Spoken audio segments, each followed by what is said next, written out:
Okay, video number 2 on Ernest Hemingway. This one I'll speak more slowly because the first one was just his background. The second one, if I could pull it up here, is going to be on the Hemingway Code. So, and like, in order to understand a Hemingway story, you kind of have to understand Hemingway's background, so that's why I gave you his biography, and you have to understand Hemingway's style, and like philosophy, maybe both. So let's talk style. He wrote in what's called newspaper style, and you know as well as I do, newspaper style is written at like a sixth grade level, very short words, very much basic and to the point. Now, that came from Gertrude Stein. She told him strip everything down. In fact, Hemingway's style is kind of what they call a strip down style. But and it's very it doesn't have a lot of emotion. And the other thing, that when you read a Hemingway story, I love Hemingway, I'm just going to tell you, I love him. But I don't like his philosophy, but I like him. When you read a Hemingway story, they're very simple to understand. There's not a lot of emotion. It tends to be really detached, as you just read it, and a lot of real sort of like subject verb, subject verb, subject verb. There's not a lot of sentence variety in a Hemingway story. So that's kind of the first part of the style. Now, what he coined was called the iceberg principle. And you know, if you have an iceberg and you're seeing the part of the iceberg above water, you know that that's really only maybe an eighth, or I don't know, a fifth above the water, and the rest of the iceberg, the 7/8, that's underneath the water. Ask the people of Titanic, they know exactly what that is. And what that means is, when you look at a Hemingway story, you have the 1/8 showing, and it's very simple, basic, stripped down. But then you've got the rest of the story that is hidden underneath, and you've got to look at not just what he's saying, but his symbols and his metaphors, to get the big picture of what's really underneath, what's really going on. So you have to dig deep to get Hemingway. Again, stripped down style, iceberg principle. The next thing that we'll cover is what's called the Hemingway hero, and this is paramount to understanding the story you're going to read. So the Hemingway hero, you have to understand his philosophy. Hemingway was an existentialist, a nihilist, somebody who believed that life is completely meaningless. There are no values, no gods, no religion, no hope, no faith.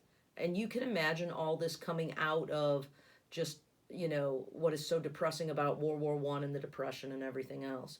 So these are people who didn't believe in any sort of higher being. You were here on this earth. It was completely meaningless. Everything, in the world that was going on around you, you were like a grain of sand on the shore, and you were completely, unimportant. So that's the first part, him being an existentialist. So to equate that to the heroes in his stories, they're typically male. I mean, not typically, they're always male. They're always, well, most of the time they're manly men. And I think that's because he was a stoic, and his characters are stoical as well. You just have to grin and bear all the crap that happens in life, like the coronavirus. Bad things are going to happen, and you have to deal with them. Just grin and bear it and move on. So for the Hemingway hero, typically finds himself in a situation. Well, let me back up. So in order for you, okay, let's do it this way. A Hemingway hero, Hemingway envisioned life as a game.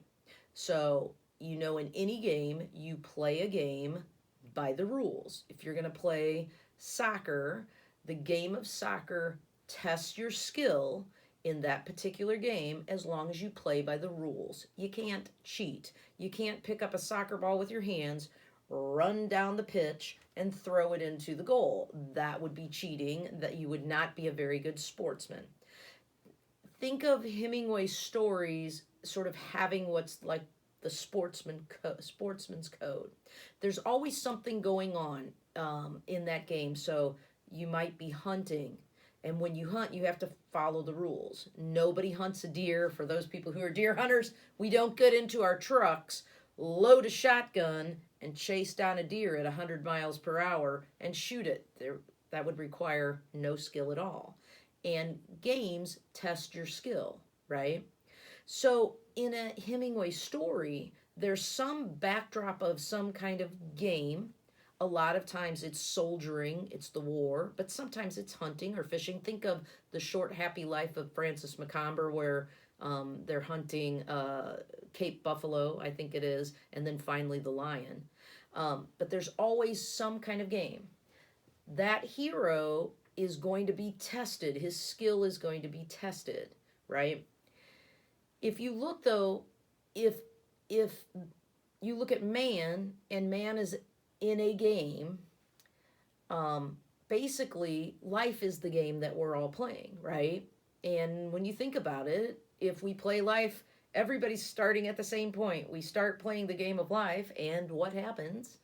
We are all going to lose the game of life because we're all going to die. Some will die sooner, some will die later, but every person is playing the game.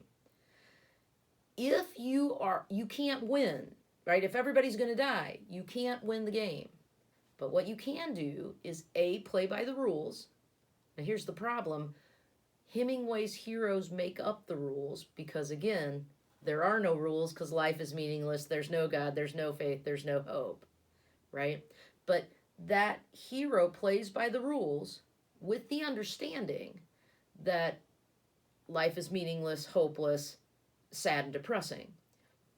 So what the Hemingway hero does in order to kind of beat life is he's a stoic. He grins and bears all the bad things that happen and then moves forward. That's kind of how a Hemingway character will work. So what will happen is in every story you'll have like the teacher of the code, and the code is really simple. Life is meaningless, or as Hemingway says, it's not a world out there. My Spanish speaking friends, you will know that nada means nothing, because there's nothing out there. That teacher teaches the code. That code is meaninglessness, right? He teaches it to the learner of the code. We call him the initiate. So you have the initiator and the initiate.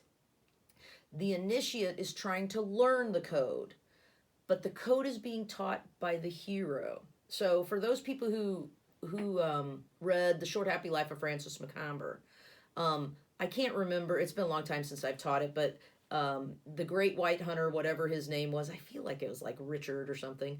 The Great White Hunter is teaching Francis, who is a coward. He's so much of a coward, he lets his wife sleep knowingly with the Great White Hunter who's on the African safari.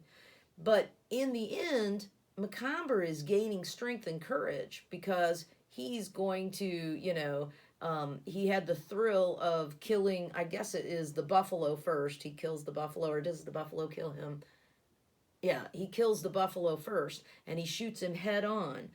And he faces the buffalo with all this courage, because that's what you do if you're a Hemingway character.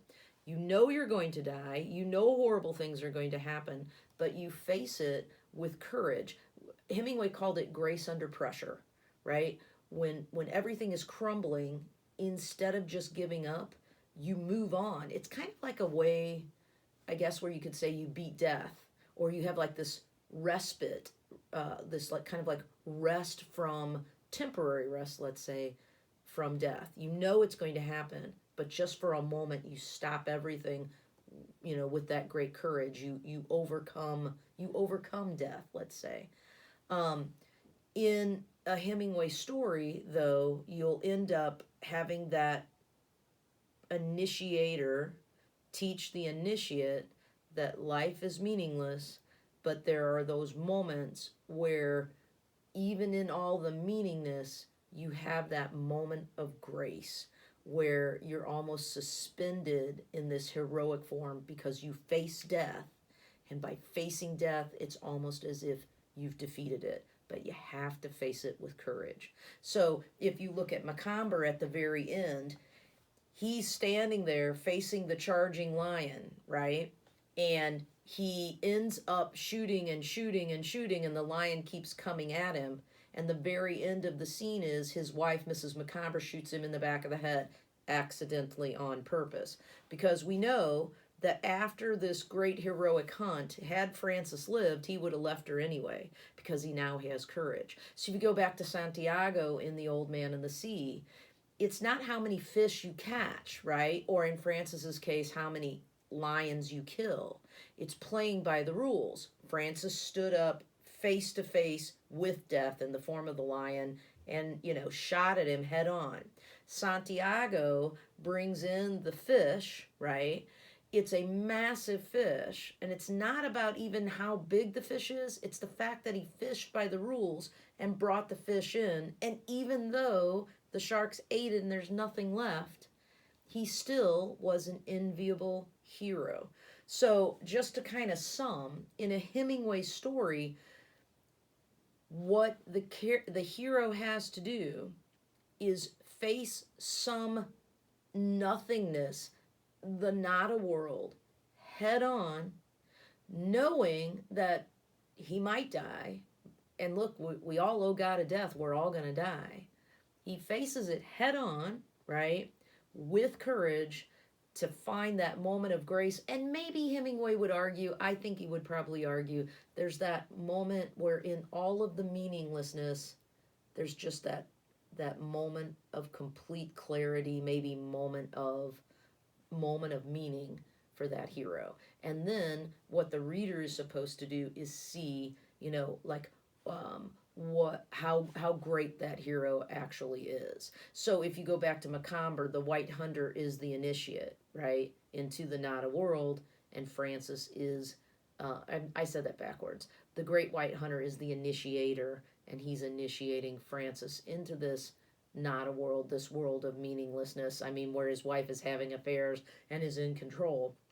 But by the end, in that one moment of facing his greatest fear, death by a lion, right? In gaining that courage at that one point, he has some sort of meaning. So, your homework. You're going to read In Another Country. I gave you the short story. Keep these things in mind. The iceberg principle. So, he's going to talk about things in general, and then you've got to dig deeper what else is going on. Who's the person who's the initiator? Who's the person who's the initiate? And what is maybe Hemingway saying about life through this story? And when you look at the title In Another Country, there's a lot of meaning in Another Country, more than just the American narrator is in Italy.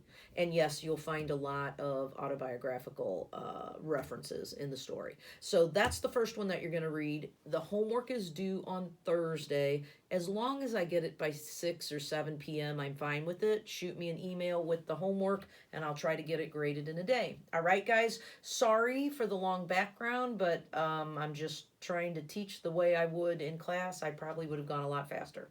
Bye. Hope all is well.